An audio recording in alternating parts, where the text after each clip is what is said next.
Hi there, Nashwa. So we've got a task 1 from you. Great. Let's see what you did here. It's cereal production in metric tons in some land in 2017. 3 types of cereals, let's see. The bar, it's on a bar graph. It's a bar chart. We call them line graphs, bar charts, or pie charts, okay? So the bar chart illustrates the production of 3 types of cereal, barley, corn, and oats, in some land during the year 2017. The units are expressed in metric tons. Okay, this is fine. You wrote it with the American spelling. In the text, it has it with the British spelling. It's okay. As long as you are consistent with one of the 2 types of spellings, it's fine. Okay, overall, barley was the most produced cereal during the entire year. Oats came second, while corn came last. Let's see, barley, huh? Yep, that sounds about right. Fine. Okay, barley production was at its lowest point in the beginning of the year at levels just above 0 metric tons, but production then spiked upwards in the following 3 months as it reached levels just below 150 metric tons in the month of April. That's true. Okay. Production fell during the month of May, but then jumped upwards again as it reached its peak by June, just slightly above its previous levels in April. Okay. April, yes. Okay, perfect.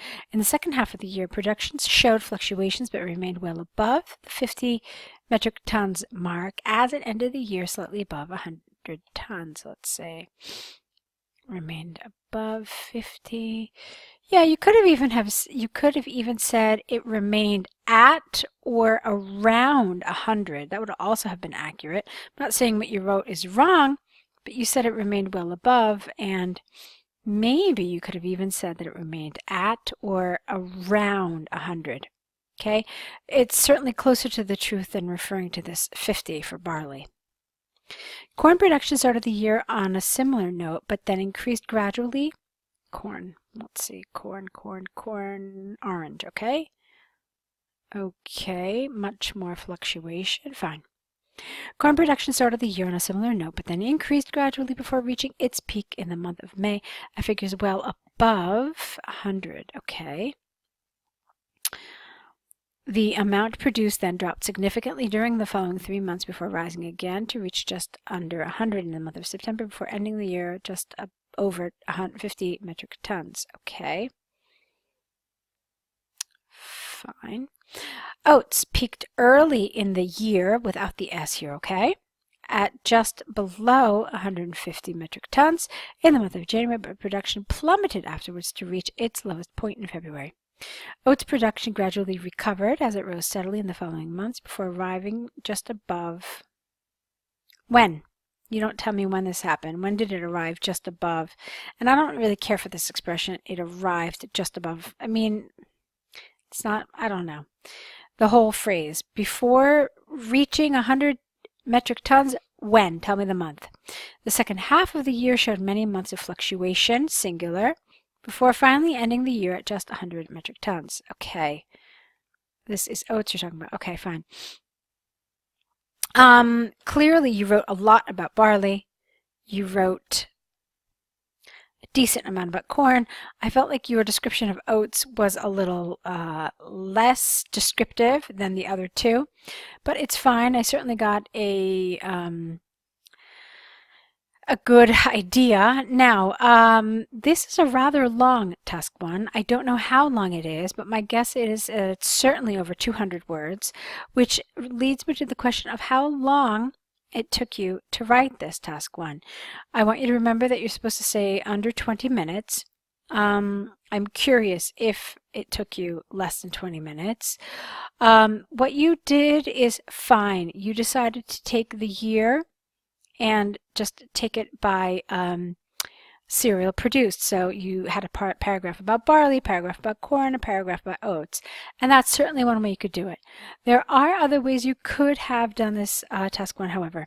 You could have split up the year. So one way you could split it up is splitting it up in half.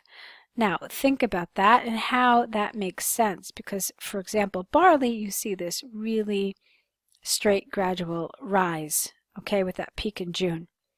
Okay, and then you can talk about what's happening for barley again. So just think about it like that.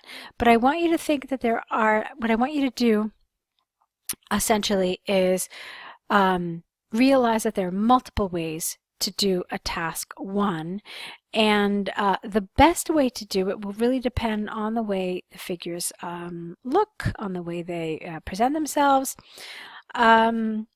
So one suggestion is, of course, what you did, which was absolutely fine, but you could have again split the year in half and see if that was something meaningful, and you could categorize things better like that, or you could have split it into quarters or thirds, what have you. I think you get the point. Okay, think about the other ways that this could have been successful. Of course, you don't want to write 36 pieces of information. That would just be a disaster.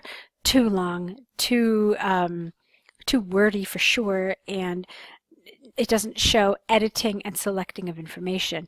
So if you think about some of these alternative ways to group the information, it might be, I don't want to say more successful than what you wrote, but it might be a nice way to categorize things and might lend to a cleaner, perhaps. But this was a nice attempt. I'm really quite pleased. The grammar was very good. You had a wide range of vocabulary. Really a nice job. I enjoyed reading it. It was pretty clear. Again, there were just some places that might have felt a little too detailed, and certainly the length is a cause for concern. So think about my feedback. I'm not really sure if we have more essays coming from you. I hope so. I'd like to see how you do on other tasks as well. Certainly I'd like to see a task 2 from you, so I hope I will get an opportunity to do so. Good luck with everything, and please do send us more of your writing.